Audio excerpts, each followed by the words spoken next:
The wife returned to honor her late husband, her arm linked with another man, but what she saw next left her frozen in shame. She never expected that after 10 long years since her husband's passing, Hachiko was still waiting at the train station, right where he last saw him.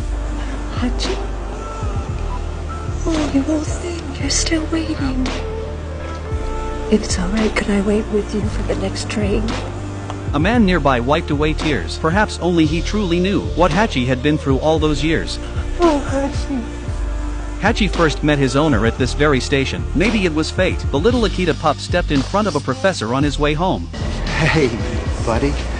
You lost? The professor was kind. He waited at the station, hoping Hachi's owner would show up, but when the last train left and no one came, he had no choice but to take the puppy home. His wife didn't want a dog, so he placed Hachi downstairs in his study. She didn't notice at first, but Hachi wasn't the quiet type. He squeezed through the door and snuck upstairs to the bedroom. Okay, it's alright. It's not that the wife disliked dogs, they had one before, but losing it broke her. She swore she'd never go through that pain again. The professor promised he'd find Hachi a home tomorrow, so she agreed to let the puppy stay just one night. After settling Hachi in, the professor turned off the lights and left. Hi, buddy. But as soon as he did, Hachi peered through the door crack, watching him walk away. The next day, the professor tried to give Hachi to a colleague, but the man laughed and said, "You've already been chosen. Hachi's your dog now, and he'll never leave your side." Whether you found him or he found you, who's to say? It's meant to be. That day, the wife got a call. Someone wanted to adopt Hachi. She was ready to write down the address, until she looked up and saw something outside. Hachi playing with the professor in the yard. That tender moment changed her mind. The dog's already been taken. Yes. I'm really sorry.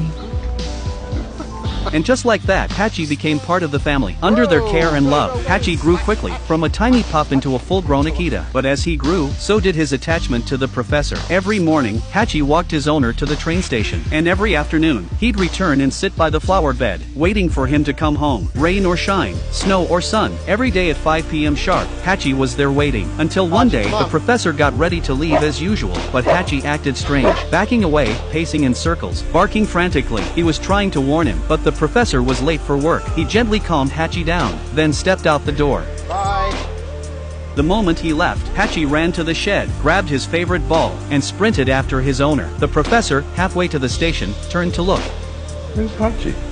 Just before he boarded, Hachi proudly brought the ball to his feet. Surprised, the professor smiled. He threw it again, and Hachi chased it like an excited pup. The professor laughed like a child, even showing off to the station staff. But the train was leaving. He had to go. He knelt down, stroked Hachi's head, and told him to be good. Then he disappeared behind the train doors. Hachi stood there, watching the train vanish, almost like he sensed something. In class that day, the professor suddenly felt faint. He collapsed, and never got up again. At 5 p.m., commuters poured out of the station, but Hachi never saw his beloved owner return. He waited until the stars filled the sky. That night, the professor's son-in-law came to take Hachi home. From a crack in the wall, Hachi peeked inside and saw the house filled with sadness. The next day, they held a funeral. Everyone came to pay their respects, except Hachi, because at 5 p.m., he had already gone back to the station. He sat quietly in the flower bed, waiting for the man who'd never come home again. Hachi didn't understand death. He only knew loyalty. Even after the last train left, he stayed. The station staff noticed, and their hearts broke a little more each time. Look, you don't have to wait anymore.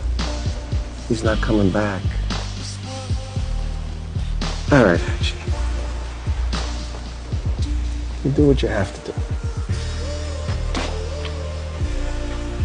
Eventually, the professor's daughter came for him. After some coaxing, Hachi got in the car, but once home, he stopped eating. No matter how much they tried to comfort him, he was lifeless. Then, a train whistle in the distance caught his attention. He perked up. Through the fence, he looked toward the tracks, eyes full of longing. His daughter saw the look in his eyes, and understood.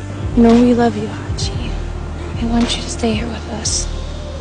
But if you have to go, that's okay too.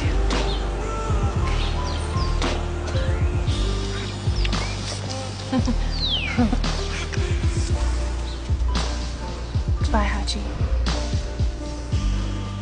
Hachi returned to the station. From that day forward, he became a stray. Every single day, he sat in the flower bed, waiting. To Hachi, waiting wasn't painful, it was love. Because every time the doors opened, he hoped, maybe today, it would be him. Seasons changed, springs turned to winters, leaves fell, snow came and melted again. And still, Hachi waited. He waited for 10 years, through thousands of trains, millions of footsteps. Only death could separate him from his longing for the professor. One day, the professor's wife returned for his 10-year memorial. After the ceremony, she passed by the station, and what she saw left her stunned. Hachi? Oh, you won't think you're still waiting. If it's all right, could I wait with you for the next train? Oh, Hachi. Hey, come on, let's go. Come on, boy.